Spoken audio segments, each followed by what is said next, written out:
Yeah, sa kalsada may kwento pero wala nang nakikinig. Pulubi sa gilid parang hangin lang sa paligid.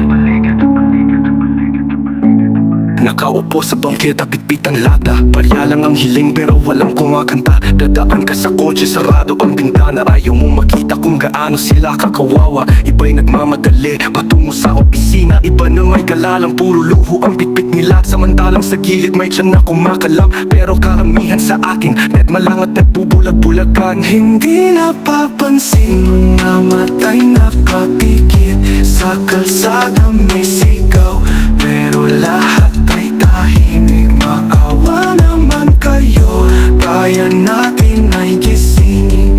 Tunay na sitwasyon, wag nating balewalain. Yung iba na dapat tumulong na sa kasino, pinapatalo ka ba ng bayan parang laro lang bro. Habang mga bata sa kanto, gutom ang tinutulog. Mga opisyal nagpapasasa parang wala silang utang. Saan ang hustisya, saan ang direksyon? Kung sino pa ang walang-wala, sila pa ang walang proteksyon.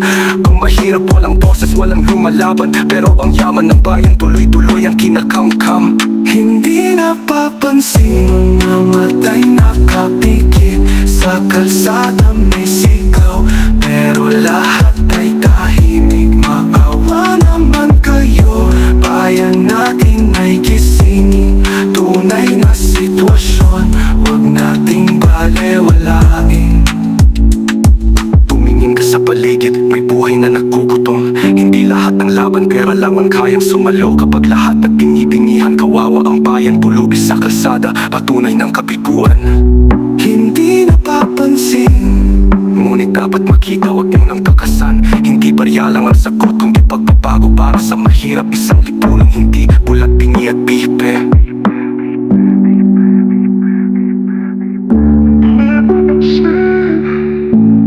Ngunit dapat makita, wag nyo